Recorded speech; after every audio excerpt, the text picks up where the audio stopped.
Hello दोस्तों, मैं हूं आपका दोस्त एडवोकेट शिवेंद्र प्रताप सिंह। आज हम आपको बताएंगे कुछ ऐसे लोग होते हैं जो बिना शादी के भी शादीशुदा लाइफ जी रहे होते हैं और यूं कहें कि वो एक दूसरे के साथ पति पत्नी जैसे ही रह रहे होते हैं समाज में।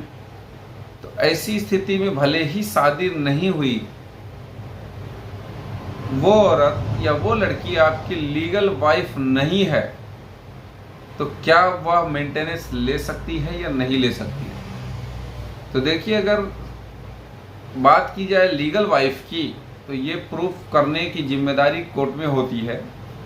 दूसरा सवाल ये, आज मैं आपको एक जजमेंट भी बताऊंगा जिसमें पत्नी का मेंटेनेंस खारिज कर दिया गया। देखिए, समाज में हर प्रकार के लोग हैं, पीड़ित लोग भी हैं, चाहे वो पति हो पत्नी हो, दोनों भी पीड़ित हैं। कहीं कहीं पत्नी पीड़ित है, कहीं कहीं पति भी पीड़ित है, कहीं कहीं तो बिना शादी के भी व्यक्ति पीड़ित है। तो सवाल इस बात का है, एक केस भी मैं आपको बताऊंगा जिसमें मेंटेनेंस केस को खारिज कर दिया गया, और वो इस आधार पर खारिज कर दिया गया कि पत्नी एडल्ट्री में रह रही होती, यानी कि एडल्ट्री पे विशेष बात आज मैं आपको बताऊंगा। कहने का मतलब ये, कुछ लोग एडल्ट्री करते हैं, पता नहीं होता, कुछ लोग भूल जाते हैं कि मैं एडल्ट्री कर रही हूं। तो ऐसी स्थिति में एडल्ट्री में अगर पत्नी है तो आप उसे 1 रुपया मेंटेनेंस मत दीजिए। इस केस में हुआ ये था कि 2010 में एक औरत ने किसी व्यक्ति से शादी कर ली और उससे तलाक हो गया। तलाक होने के बाद 2010 में ही किसी व्यक्ति के साथ रहने लगी, और शादी नहीं हुई है, सिर्फ रहने लगी। अब रहने लगी, कुछ दिन रहने के बाद उसने ये प्रेशर बनाया कि आप पंचायत के कागजातों में मेरा नाम ऐड कराओ बतौर पत्नी। तो अगर ऐसा आप नहीं करोगे, उसने धमकी भी दिया कि अगर आप ऐसा नहीं करोगे तो मैं आपके ऊपर फर्जी 376 का केस करूंगी और आप जेल जाओगे। तो इस दबाव में, इस डर में आके वो व्यक्ति उसका पंचायत के कागजातों में उसका नाम बतौर पत्नी ऐड करा दिया। उसके बाद 2011 में उसने एक और शादी कर ली, एक व्यक्ति के साथ और उसका रिलेशन हुआ, उस शादी कर ली। उसके बाद हुआ ये, उससे भी तलाक हो गया।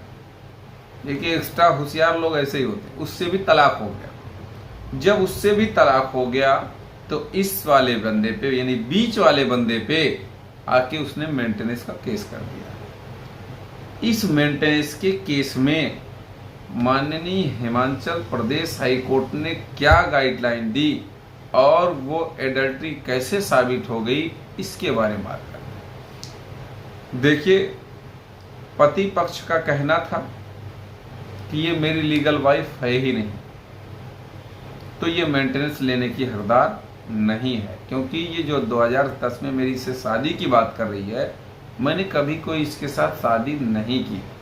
पंचायत में जो कागजातों में इसका नाम है, उसका कारण पत्नी ने वही बताया जो मैंने आपको पहले बताया कि 376 की धमकी दे रही थी, इसलिए। तो पत्नी का कहना ये था कि ये सही है कि मैंने इसके साथ शादी नहीं की, लेकिन जो ये शादी की पहले मेरी बात कर रहे हैं उससे तलाक हो गया है, तो लीगल वाइफ तो मैं इसकी हो ही गई। कोर्ट ने यह लीगली मान भी लिया कि 2010 में 11 में दोनों शादी हुई और तलाक हो गया। लेकिन सवाल यहाँ इस बात का है, पति का ये कहना था कि जब 2010 में मेरी शादी लीगल मान ली जाए, तो 2011 में जो इसने शादी की वो इसका मतलब एडल्ट्री मेरे साथ। तो इस एडल्ट्री के आधार पर उस महिला का मेंटेनेंस केस खारिज कर दिया गया।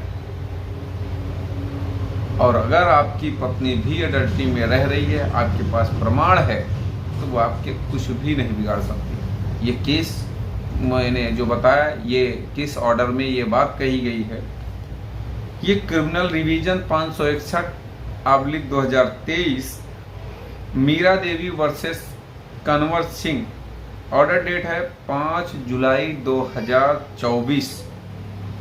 इस ऑर्डर की कॉपी भी अगर आपको ज़रूरत होगी तो आपको प्रोवाइड कर दिया जाएगा। स्क्रीन पर चल रहे नंबर पर व्हाट्सएप कर दीजिए, जवाब में मैं आपको ये कॉपी भेज दूंगा। अगर कोई सवाल शेष रह गया है तो स्क्रीन पर चल रहे नंबर पर जानकारी ले सकते हैं। उम्मीद करता हूँ, आशा करता हूँ आज का यह वीडियो आपको बेहद पसंद आया होगा। अगर वीडियो पसंद आए तो वीडियो को लाइक करें, शेयर करें। YouTube channel CBN high court को जरूर सब्सक्राइब करें।